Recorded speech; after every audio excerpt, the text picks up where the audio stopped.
नमस्कार, डेली 24 भारत देख रहे हैं आप। मैं हूं आपके साथ साहिल धुलिया। बुलेटिन की शुरुआत करेंगे पश्चिम एशिया में बढ़ते तनाव और होर्मुज जलडमरू मध्य के आसपास बने संकट के बीच भारत सरकार पर्शियन गल्फ में फंसे जहाजों की सुरक्षा के लिए भारतीय नौसेना को तैनात करने पर विचार कर रही है। सूत्रों के अनुसार इस पर अगले 2 दिनों में फैसला लिया जा सकता है। अगर निर्णय होता है तो नौसेना के युद्धपोत व्यापारिक जहाजों को सुरक्षित बाहर निकालने के लिए एस्कॉर्ट कर सकते हैं। शिपिंग उद्योग के मुताबिक पर्शियन गल्फ में फंसे तेल और गैस के करीब 10% जहाज भारत से जुड़े हुए हैं और शिपिंग कॉरपोरेशन ऑफ इंडिया के जहाज भी इनमें शामिल हैं। इन जहाज़ों की कुल क्षमता 8 लाख टन से ज़्यादा बताई जा रही है, जो लगभग 60 लाख बैरल तेल के बराबर है। अनुमान है कि इस क्षेत्र में करीब 20,000 नाविक मौजूद हैं, जिनमें बड़ी संख्या में भारतीयों के होने की भी संभावना है। भारतीय नौसेना पहले भी समुद्री सुरक्षा के लिए ऑपरेशन संकल्प चला चुकी है, जिसके तहत हूती हमलों और सोमाली समुद्री डाकुओं से कई जहाज़ों की सुरक्षा की गई थी। सरकार ने तेल आपूर्ति के लिए वैकल्पिक रास्तों की व्यवस्था भी कर ली है। फिलहाल भारत के लगभग 70% कच्चे तेल की सप्लाई ऐसे मार्गों से हो रही है जिन्हें होर्मुज जलडमरू मध्य से गुजरने की जरूरत नहीं पड़ती। इसलिए पेट्रोल डीजल की कीमतों में बढ़ोतरी की कोई योजना फिलहाल नहीं है। तो होर्मुज संकट पर भारत की बड़ी तैयारी यहां पर देखने को मिल रही है और इसी खबर पर ज़्यादा चर्चा के लिए हमारे मैनेजिंग एडिटर रमेश ठाकुर जी हमारे साथ जुड़ गए। रमेश जी, होर्मुज संकट पर भारत ने तैयारी कर ली है और पर्शियन गल्फ में नौसेना तैनाती पर भी भारत विचार करता हुआ नजर आ रहा है, कैसे देख रहे हैं? अभी आपके इंट्रो में आपने एक लास्ट की लाइन बोली है कि इससे जो तेल के जो दाम है वो नियंत्रण रहने की कोशिश की जा रही है जी। मुझे लग रहा है यहीं पे पेच फंस जाएगा। अगर ये स्थिति अगर इसी तरीके की बनी रही अगले 2, 4, 6 या 10 दिनों तक, तो मुझे लग रहा है कि हमारे पास कोई चारा बचेगा नहीं है। 20-25 दिनों का तेल का भंडार हमारे पास है, और जबकि दूसरे देशों का देखो पाकिस्तान के पास खत्म हो चुका है। अगर इसमें और ज्यादा कटौती हो गई है और शिपिंग मॉल के जितने भी ये शिप है अगर ये फंसे रहे इसी तरीके से, तो जाहिर सी बात है जो कच्चा तेल जो सप्लाई नहीं होगा वो उसको रिफाइंड जब नहीं किया जाएगा तो तेलों की कीमतें ऑटोमेटिक अपने आप बढ़ जाएंगी। ये तो बात की बात हो गई संभावित। और दूसरा चीज, ये जो चीजें बनी पड़ी हैं ये इसका सॉल्यूशन क्या है? ये निकलेगी कैसे सारी चीजें? मुझे लगता है जब तक ये युद्ध नहीं रुकेगा तो ये इससे प्रभावित ना सिर्फ भारत रहेगा, इससे पाकिस्तान भी रहेगा, श्रीलंका भी रहेगा। जितनी भी एशियाई कंट्री जो महासागर से जो जल मार्ग के द्वारा जितने भी कच्चा तेल आयात हो रहा है वो सारे के सारे प्रभावित रहेंगे। अब इसमें सबसे बड़ी जो चुनौती यहाँ पे आ गई है वो भारतीय नौसेना की रही है। सबसे पहली चुनौती तो ये रहेगी कि जितने हमारे जहाज फंसे हुए हैं उनको सुरक्षित बाहर लाया जाए, अपने देश तक पहुंचाया जाए। अब इसके लिए हालांकि वो कहते हैं कि रक्षा से जुड़ी हुई चीजें सुरक्षा के मद्देनजर वो बताई नहीं जाती हैं, लेकिन ये बात अंदर खाने कुछ चीजें निकल गई कि नौसेना लगभग 3-4 दिन से इसी अभ्यास में है, ट्रेनिंग ले रही है और तैयारी कर रही है कि यहाँ से कम 4 बेड़े एक साथ पहुंचे हिंद महासागर में और पहले अपने जितने भी शिप है उसको सुरक्षित लाया जाए और नौसेना के लगभग 400 कर्मचारी जो हैं उन विभिन्न शिपों में हैं, उनको वह सुरक्षित यहाँ पे लाया जाए। ये सबसे बड़ी चुनौती पहले नौसेना के पास रहेगी। अब इसके बाद जब दूसरी कड़ी स्टार्ट होगी कि फिर कच्चे तेल को हम रूस से लाएंगे, वेनेजुएला से लाएंगे या जिन भी देशों से हमारी संधि रहेगी उनसे लाएंगे, वो तो बात का चैप्टर है। लेकिन सबसे बड़ी पहली चुनौती यही है हमारे जितने भी आयात निर्यात से जुड़े हुए साधन, सेना, उनको सुरक्षित लाया जाए। जी। लेकिन यहाँ पर जिस तरीके से अभी अगर हम बात करें, क्योंकि पर्शियन गल्फ में नौसेना तैनाती पर विचार किया जा रहा है और जो जहाज वहां पर फंसे हुए हैं उनको स्कॉट नौसेना कर सकती है, ऐसा कहा जा रहा है। लेकिन तेल सप्लाई का विकल्प क्या इसे माना जा सकता है? क्योंकि जिस तरीके से हम लगातार देख रहे हैं कि कई ऐसे जहाज भी हैं जो पर्शियन गल्फ से होकर नहीं गुजरते हैं और यही वजह है कि अभी फिलहाल तेल और डीजल के दामों में कोई बहुत ज्यादा वृद्धि यहाँ पर देखने को नहीं मिली है। नहीं, मैंने कहा ना ये चैप्टर बाद में शुरू होगा। सबसे पहले ये है हमारी चीज को पहले स्कॉट कैसे किया जाए, उसके लिए मंथन जारी है। अब ये परमिशन तो डिफेंस मिनिस्ट्री जब तक नहीं देगी तब तक ये यहाँ से शिप के बेड़े उनको बचाने के लिए नहीं जाएंगे। तो मुझे तो लगता है कि सरकार को ये छोटे फैसले नहीं होते हैं कि वहां से अगर फोन आ गया और सीधे यहाँ से सहायता के लिए भेज दिया गया, क्योंकि बहुत सारी जल संधि को अगर आप सही से अगर पढ़ोगे तो उसमें जैसे एयर कंट्रोल एटीएस सिस्टम होता है, उसके मुकाबले जल के कानून अलग होते हैं, जल संधियां जो है वो एग्रीमेंट अलग होता है, उनके बहुत ऐसे तरीके होते हैं। अब इसमें दूसरा पेज सबसे ज्यादा ये आ जाता है, हिंद महासागर से जुड़े हुए जितने भी कंट्रियों के लिए जलमार्ग बनाया गया है, उस मार्ग पे जल लुटेरे भी कई सारे रहते हैं, क्योंकि उनकी इस समय पैनी नजर हो गई है कि भैया जिस तरीके से चीजों में कंफ्लिक्ट चल रहा है और जहां के तहां रुके पड़े हैं, तो क्यों ना इसमें में मौके का फायदा उठा ले। तो सबसे ज्यादा डर इस समय हमारे लिए ये हो गया है कि जो जल लुटेरे हैं उनसे किस तरीके से पार पाया जाए, क्योंकि सारे के सारे शिप हैं वो खचाखच भरे हुए हैं क्रूड ऑयल से, कच्चे ऑयल से भरे हुए हैं। उसमें उसकी कीमत कोई हजारों लाखों में नहीं, करोड़ों अरबों में है। अगर एक भी शिप अगर कहीं पे मूव कर दिया गया तो शिप में माल तो है, लेकिन उसके साथ में हमारे नौसेना के कितने कर्मचारी, कितने अधिकारी उसमें हैं। तो मुझे लग रहा है सबसे पहले सरकार का जो मत है कि इन सब चीजों को स्कॉट किया जाए, सुरक्षित अपने स्थान पे लाया जाए, उसके बाद कीमतें बढ़ेंगी घटेंगी नहीं बढ़ेंगी वो तो बात की बात है। बिल्कुल सही कहा आपने। चलिए रमेश जी, हमारे साथ जुड़ने के लिए और इस तमाम चर्चा के लिए आपका बहुत शुक्रिया। तो साफ तौर पर होर्मुज संकट पर भारत की बड़ी तैयारी देखने को मिल रही है। पर्शियन गल्फ में नौसेना तैनाती पर विचार किया जा रहा है। फंसे जहाजों को एस्कॉर्ट नौसेना कर सकती है। उधर गाजियाबाद से एक चौंकाने वाली खबर सामने आई है। मशहूर यूट्यूबर अनुराग डोभाल की तेज रफ्तार कार दिल्ली मेरठ एक्सप्रेसवे पर भीषण सड़क हादसे का शिकार हो गई, जिससे वो गंभीर रूप से घायल हो गए। हादसे के बाद पुलिस ने उन्हें तुरंत अस्पताल में भर्ती कराया, जहां उनकी हालत नाजुक बताई जा रही है। जानकारी के अनुसार हादसे से कुछ समय पहले अनुराग का एक वीडियो सोशल मीडिया पर वायरल हो रहा था। बताया जा रहा है कि उन्होंने इंस्टाग्राम पर लाइव आकर अपनी मानसिक परेशानियों का जिक्र किया था। लाइव के दौरान उन्होंने कहा कि वो काफ़ी समय से तनाव में चल रहे हैं और उनकी सुनने वाला कोई नहीं। बताया जा रहा है कि लाइव के कुछ देर बाद उनकी फॉर्च्यूनर कार तेज रफ्तार में एक्सप्रेसवे पर दौड़ रही थी। प्रत्यक्षदर्शियों के मुताबिक कार की स्पीड करीब 220 किलोमीटर प्रति घंटा बताई जा रही है। इस दौरान गाड़ी अनियंत्रित होकर डिवाइडर पार कर विपरीत दिशा में चली गई और भीषण हादसा हो गया। सूचना मिलते ही थाना मसूरी पुलिस मौके पर पहुंची और घायल अनुराग को उपचार के लिए सुभारती अस्पताल में भर्ती कराया गया। फिलहाल डॉक्टर उनकी हालत गंभीर बता रहे हैं और पुलिस मामले की जाँच में जुटी हुई है। तो इसी खबर पर ज़्यादा जानकारी के साथ हमारे सहयोगी अजीत हमारे साथ जुड़ गए। अजीत, यूट्यूबर अनुराग डोभाल की बात करें तो जिस तरीके से उनका एक वीडियो सोशल मीडिया पर वायरल हुआ, जिसमें वो अपनी मानसिक स्थिति का जिक्र करते हुए नजर आ रहे थे, खासकर अपने परिवार के जो सदस्य हैं उन पर गंभीर आरोप लगाते हुए वो नजर आ रहे थे, और उसके बाद एक लाइव वीडियो में वो आते हैं, उसके बाद उनकी कार का एक्सीडेंट हो जाता है, भीषण सड़क हादसा यहाँ पर देखने को मिलता है। तो कई पहलुओं पर जांच पड़ताल भी इस पूरे मामले में की जा रही है। अब तक क्या कुछ निकलकर सामने आया है? जी देखिए, बिल्कुल आपको बताना चाहूंगा, 200 की रफ्तार में कार पलटने का एक वीडियो जो है वो सोशल मीडिया पर तेजी से वायरल हुआ। जब उस वीडियो की तह तक गए तो ये पता चला कि यूट्यूबर UK07 राइडर के नाम से मशहूर यूट्यूबर बिग बॉस 70 के प्रतिभागी भी अनुराग डोभाल जो है वो नजर आ रहे थे उस सोशल मीडिया पर, और अपने ही सोशल मीडिया के पेज से वो लाइव होकर के पूरी घटनाक्रम का वीडियो जो है वो सोशल मीडिया पर दिखाया जा रहा था, जिसमें ये वीडियो वायरल हुआ। उसके बाद अनन फनन में लोग वहां पहुंचे। वीडियो में देखा जा सकता है कि अनुराग डोभाल दिल्ली मेरठ एक्सप्रेसवे पर करीब 200 किलोमीटर प्रति घंटे की रफ्तार से फॉर्च्यूनर कार जो है वो खुद ड्राइव कर रहे थे उस वीडियो में। इसी दौरान अनियंत्रित होकर कार जो है वो पलट गई और पूरा घटनाक्रम जो सोशल मीडिया पर जो चल रहा था उनका लाइव कंटेंट ये उसमें ये पूरा दृश्य देखने को मिला है। फिलहाल ये बताया जा रहा है कि वीडियो खुद वो रिकॉर्ड कर रहे थे, जिससे कि उसमें ये साफ तौर पर देखा जा सकता था कि उनको किस तरीके से वो कह रहे थे कि ये मेरी आखिरी सफर है, और उस सफर को लेकर के भी ये कह रहे थे कि माँ मुझे माफ कर देना, मैं आपका अच्छा बेटा नहीं बन सका, अगले जन्म में आपका अच्छा बेटा बन सकूं।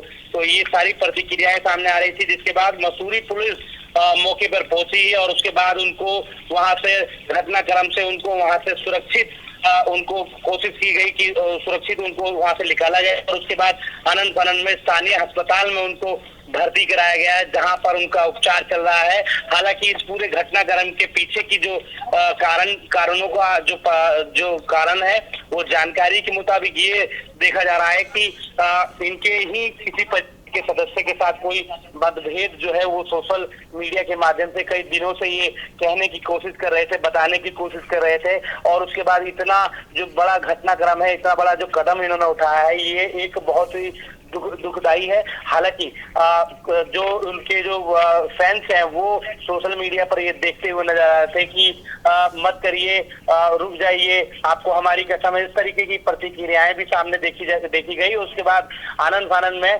ये पूरा घटनाक्रम जो है वो बड़े आवेश में आकर के ये पूरा उन्होंने कदम उठाया, और इसके पीछे की जो वजह है वो फिलहाल पुलिस जो है वो पूरे वजह की जो वजह है वो उस पर जांच कर रही है, सारी तथ्यों पे जांच कर रही है कि आखिरकार मामला क्या था, क्या प्रकरण था, किस तरीके से ये पूरा घटना इन्होंने अपना जो कदम है ये उठाने का प्रयास किया, इसके पीछे क्या कारण रहा है, कौन कौन लोग हैं जो इनको प्रताड़ित कर रहे हैं, किस विषय को लेकर क्या मामला है पूरा, ये सारी चीजों की जानकारी भी की जा रही है। हालांकि जब ये पूरा घटनाक्रम हुआ तो आनंद फानंद में लोग वहां अचानक से अफरा तफरी का माहौल जो है वो देखने को मिल गया। हालांकि दूसरे भी जो पीछे से गाड़ी ड्राइव कर रहे थे वो भी बाल बाल बचे। हालांकि ये जब एक्सीडेंट हुआ तो उनकी जो गाड़ी है पूरी तरीके से पूरी क्षतिग्रस्त हो गई।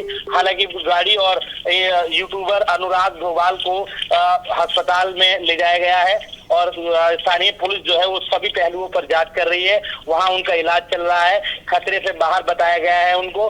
फिलहाल उपचार के लिए उनको अस्पताल में भर्ती कराया गया है, जहां उनके रिश्तेदार और तमाम पुलिस अधिकारियों का भी जमावड़ा जो है वो लगा हुआ है। बिल्कुल। और अजीत, लेकिन इस पूरे प्रकरण की अगर हम बात करें तो कई तरह की प्रतिक्रियाएं सोशल मीडिया पर लोगों की देखने को भी मिल रही है। कुछ लोग इसे पब्लिसिटी स्टंट भी करार दे रहे हैं जिस तरीके से, क्योंकि कुछ दिन पहले से ही ये पूरा प्रकरण सामने आया है। लोगों का ये कहना है कि ये यूट्यूबर पहले अपने परिवार को लेकर, अपनी फैमिली को लेकर कई तरह की वीडियोज़ इससे पहले भी बना चुका है, जिसमें ये अपने परिवार को बहुत प्यार करता हुआ नज़र आता है। और अब एकाएक इस तरीके की वीडियोज़ बनाना, उसके बाद इस तरीके का एक्सीडेंट होना, कहीं ये किसी तरह का कोई पब्लिसिटी स्टंट तो नहीं?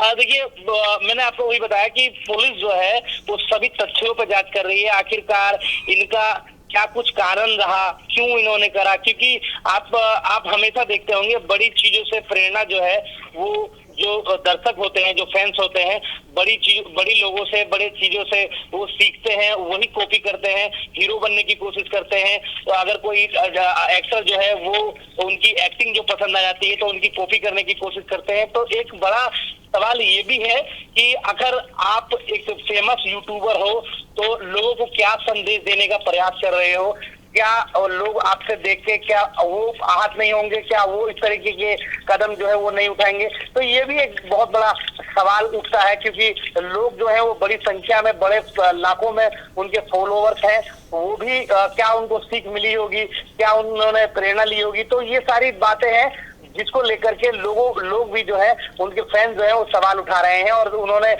उनसे आग्रह भी किया कि इस तरीके का कदम जो है वो ना उठाया जाए।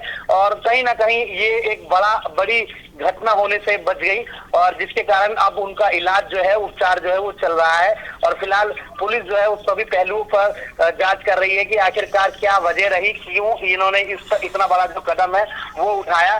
और लोग जो वहां पर जब एक्सीडेंट हुआ तो लोग पहुंचे और उनको आनंद फानंद में उनको वहां से गाड़ी से बाहर निकाल करके स्थानीय पुलिस को फोन किया, और उसके बाद उनको अस्पताल ले जाया गया। चलिए अजीत, हमारे साथ जुड़ने के लिए, इस तमाम जानकारी के लिए आपका बहुत शुक्रिया। तो साफ तौर पर देखने को मिल रहा है कि यूट्यूबर अनुराग की कार का ये भीषण हादसा हुआ है। इंस्टाग्राम लाइव के बाद ये बड़ा हादसा हुआ, और उसके बाद से कई तरह की चीज़ें निकलकर इस पूरे प्रकरण में सामने आ रही हैं। वहीं गाजियाबाद कमिश्नरेट पुलिस की स्वाट टीम, नगर जोन और वेव सिटी थाना पुलिस ने संयुक्त कार्रवाई करते हुए लूट, छिनौती और वाहन चोरी की घटनाओं में शामिल 3 शातिर बदमाशों को गिरफ्तार कर लिया है। पुलिस ने उनके कब्जे से लूटी गई टाटा नेक्सॉन कार, चोरी की मोटरसाइकिल, 1 जोड़ी कुंडल और 315 बोर का देसी तमंचा 2 कारतूस के साथ बरामद किया है। एसीपी वेव सिटी प्रियाशी पाल ने बताया कि थाना वेव सिटी क्षेत्र में हाल के दिनों में हुई कई वारदातों के संबंध में मुकदमे दर्ज किए गए थे।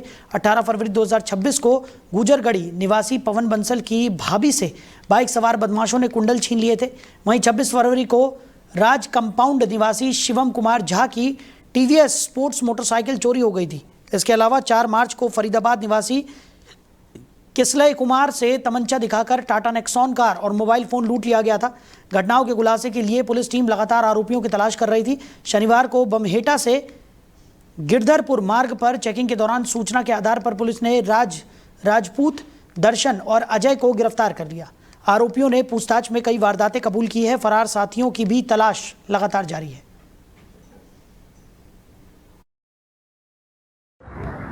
दिनांक 4/3/2026 को थाना वेव सिटी पर किसल्य कुमार वादी द्वारा ये बताया गया कि सुबह 5 बजे के आसपास डीएमए पर खड़ी उनकी टाटा नेक्सॉन और उनके मोबाइल को लूट लिया गया है तमंचा दिखाकर। इस घटना पर तुरंत संज्ञान लेते हुए सुसंगत धाराओं में अभियोग पंजीकृत किया गया एवं कई टीमों का गठन किया गया इस घटना के सफल अनावरण हेतु।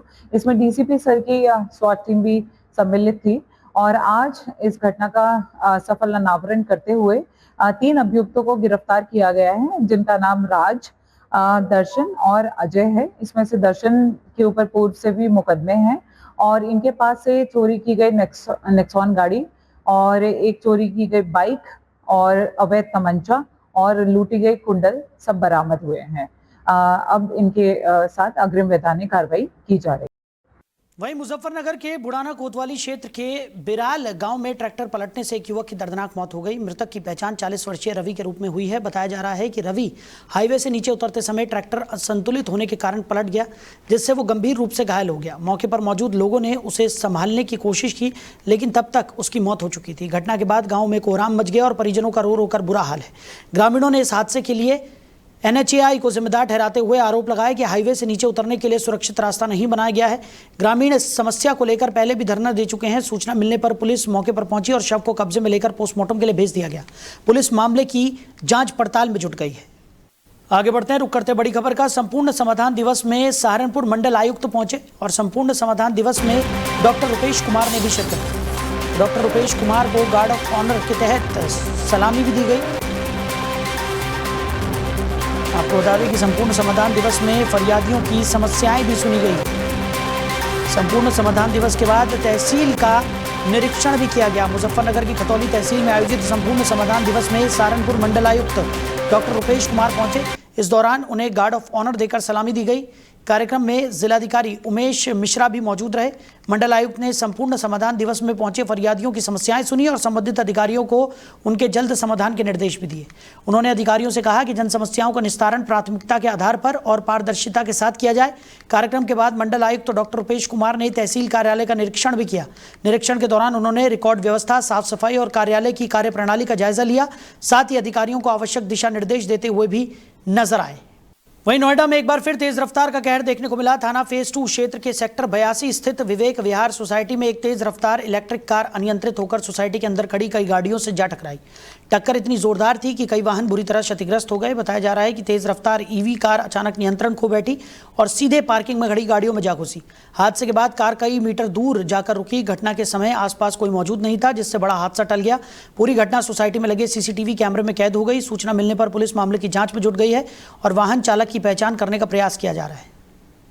मुजफ्फरनगर के नगर कोतवाली क्षेत्र की कंबल वाली गली में होली के दिन 2 पक्षों के बीच मामूली बात को लेकर जमकर मारपीट हो गई। विवाद इतना बढ़ गया कि दोनों पक्षों ने एक दूसरे पर हमला कर दिया और मारपीट के दौरान बाल तक नोच लिए गए। घटना के बाद गली में बाल बिखरे पड़े मिले, जो इस झगड़े की गंभीरता को बयां कर रहे थे। बताया जा रहा है कि पूरी घटना पास ही लगे एक CCTV कैमरे में कैद हो गई, जिसका वीडियो बाद में सोशल मीडिया पर वायरल भी हो गया। पीड़ित महिला मीनाक्षी का आरोप है कि होली के दिन मामूली कहासुनी के बाद अशंकर और विनोद के परिजनों ने उसके और उसके पति के साथ मारपीट की। इस दौरान उसके पति के बाल नोच दिए और उसके कपड़े तक फाड़ दिए गए, जिससे उसे भारी अपमान का सामना करना पड़ा। महिला का यह भी आरोप है कि घटना के बाद पुलिस ने उसके पति को ही थाने में बैठा लिया था। पीड़िता ने SSP कार्यालय पहुंचकर न्याय की गुहार लगाई है। वहीं SSP सिद्धार्थ मिश्रा ने बताया कि वायरल वीडियो पुलिस के संज्ञान में आया है और मामले की जांच कर आगे की कार्रवाई की जा रही है। ये एक वीडियो आज पुलिस के संज्ञान में आया है। ये वीडियो कोतवाली नगर क्षेत्र का कंबल वाली गली का है। ये होली के दिन का एक वीडियो है, जिसमें कुछ लोग आपस में मारपीट कर रहे हैं और एक पक्ष ने किसी एक व्यक्ति के बाल उखाड़ दिए हैं। इस संबंध में आगे की जांच की जा रही है और थाना कोतवाली नगर के स्तर से आगे की कार्रवाई की जाएगी। और होली वाले दिन कुछ लड़के आए थे और वो चले गए, बस ऐसे गाली गलौज हुई और वो लोग जा चुके गाली गलौज करके, हमें नहीं पता। हम बाहर गए, बाहर जाने के बाद ऐसी गली में खड़ी थी और लेडीजें, उन्होंने बोला कि क्या हुआ कि ऐसे ऐसे गाली दे गए। मैंने बोला कि कोई बात नहीं, जो हो गए उसकी तरफ से मैं माफी मांग रही हूँ। ऐसे करने के बाद कुछ टाइम बाद फिर कुछ लड़के मतलब धीरे धीरे आए, सबने हमारे ऊपर अटैक किया, हमें मारा, छेता, मेरे पति को मारा खूब। और गली के थे, एक दो और थे, मतलब 2-3 गली के थे और बाहर के भी थे। वहीं मुजफ्फरनगर के बुढ़ाना कोतवाली क्षेत्र में आगामी त्योहार ईद उल फितर को देखते हुए पुलिस ने सुरक्षा व्यवस्था कड़ी कर दी है। इसी क्रम में पुलिस प्रशासन की तरफ से संवेदनशील और अति संवेदनशील क्षेत्रों में पैदल गश्त किया गया। गश्त के दौरान एसपी देहात, सीओ और भारी पुलिस बल मौजूद रहा। पुलिस टीम ने मुख्य मार्ग, छोटा बाजार और बड़ा बाजार समेत कई प्रमुख इलाकों में पैदल मार्च कर लोगों को सुरक्षा का भरोसा दिलाया। इस दौरान पुलिस ने संदिग्ध वाहनों की चेकिंग भी की और नियमों का उल्लंघन करने वाले कई वाहनों को सीज कर दिया। इसके साथ ही पुलिस अधिकारियों ने ईदगाह का भी निरीक्षण किया और वहां की व्यवस्थाओं का जायजा लिया। अधिकारियों ने संबंधित लोगों को त्योहार शांतिपूर्ण और सौहार्दपूर्ण माहौल में मनाने की अपील की। पुलिस का कहना है कि त्योहार के दौरान सुरक्षा व्यवस्था को लेकर लगातार निगरानी और चेकिंग अभियान जारी रहेगा। देखिए, रमजान का महीना चल रहा है और अभी ईद का त्योहार भी कर्फ्यू में आने वाला है। इसी के दृष्टिगत जो है आज ईदगाह का निरीक्षण किया गया। ईद को लेकर के जो हमारी पुलिस की तैयारियां उसकी भी समीक्षा की गई और साथ ही सीओ बुढ़ाना, एसएचओ बुढ़ाना और थाना बुढ़ाना की समस्त फोर्स के साथ कस्बा बुढ़ाना में आज पैदल मार्च भी किया गया है, फुट पेट्रोलिंग की गई है और सभी नागरिकों के साथ संवाद भी स्थापन किया गया। इसी दृष्टिगत किया गया कि सभी को जो है नागरिकों को एक सुरक्षा का जो है भाव आ सके। देखिए, रमजान का महीना चल रहा है और अभी ईद का त्योहार भी उधर नोएडा साइबर क्राइम पुलिस को बड़ी सफलता हाथ लगी है। पुलिस कमिश्नर के निर्देशन में कार्रवाई करते हुए साइबर क्राइम थाना पुलिस ने 2 शातिर साइबर ठगों को गिरफ्तार किया है। गिरफ्तार अभियुक्तों की पहचान रईस और जितेंद्र के रूप में हुई है, जो मूल रूप से अलग अलग जनपदों के रहने वाले बताए जा रहे हैं। पुलिस के अनुसार आरोपी लोगों को शेयर ट्रेडिंग में निवेश कर मोटा मुनाफा कमाने का झांसा देकर ठगी का शिकार बनाते थे। आरोपियों ने सोशल मीडिया और ऑनलाइन प्लेटफॉर्म के जरिए लोगों से संपर्क कर उन्हें निवेश के नाम पर फर्जी योजनाओं में पैसा लगाने के लिए प्रेरित किया। कार्रवाई के दौरान पुलिस ने आरोपियों के कब्जे से साइबर ठगी में प्रयुक्त 2 मोबाइल फोन बरामद किए हैं। इसके अलावा आरोपियों के बैंक खातों में जमा करीब 7.14 लाख रुपए भी बरामद किए गए। जांच में सामने आया है कि शातिर ठग अलग अलग राज्यों में लोगों से अब तक करीब 1.32 करोड़ रुपए की साइबर ठगी कर चुके हैं। नोएडा साइबर क्राइम पुलिस ने दोनों आरोपियों को रामपुर से गिरफ्तार किया है और मामले में आगे की जांच की जा रही है। उधर मुजफ्फरनगर के तितावी थाना क्षेत्र के नसीरपुर गांव में दबंगई का मामला सामने आया है। बताया जा रहा है कि गाड़ी के सामने अचानक गाय आने के बाद हुए विवाद में दबंगों ने एक युवक की जमकर पिटाई कर दी। मारपीट की इस घटना के बाद इलाके में हड़कंप मच गया। पीड़ित की तहरीर के आधार पर पुलिस ने किसान मजदूर संगठन के राष्ट्रीय अध्यक्ष पूरण सिंह के भाइयों और बेटों समेत कुल 7 लोगों के खिलाफ गंभीर धाराओं में मुकदमा दर्ज किया है। पुलिस ने कार्रवाई करते हुए मामले में 3 आरोपियों को गिरफ्तार कर जेल भेज दिया है, जबकि अन्य की तलाश जारी है। बताया जा रहा है कि वर्ष 2024 के लोकसभा चुनाव के दौरान संजीव बालियान के विरोध में खुलकर सामने आने के कारण भी पूरण सिंह चर्चाओं में रहे थे। फिलहाल पुलिस पूरे मामले की जांच में जुटी हुई है और फरार आरोपियों की गिरफ्तारी के लिए दबिश दी जा रही है। कल दिनांक 6/3/2026 को थाना तितावी के ग्राम नसीरपुर से एक मारपीट की सूचना प्राप्त हुई। इसी मारपीट में दुष्यंत सन ऑफ ऋषिपाल नामक व्यक्ति को सर पर गंभीर चोटें आई। उसका तत्काल मेडिकल कराया गया और वादी की तहरीर के आधार पर 7 नामजद अभियुक्तों के खिलाफ सुसंगत धारा में अभियोग पंजीकृत किया गया है। थाना तितावी पुलिस द्वारा त्वरित कार्रवाई करते हुए नामित अभियुक्त गणों में से 3 लोगों को, जिनके नाम अनिवेश, रवि कुमार, विजय प्रताप निवासीगण नसीरपुर है, उनको जेल भेजा गया है और साक्ष्य के क्रम में जो भी तथ्य प्रकाश में आएंगे उनके आधार पर अग्रिम कठोर वैधानिक कार्रवाई की जाए। तो फिलहाल इस बुलेटिन में मेरे साथ इतना ही। आप बने रहिए और देखते रहिए डेली 24 भारत। नमस्कार।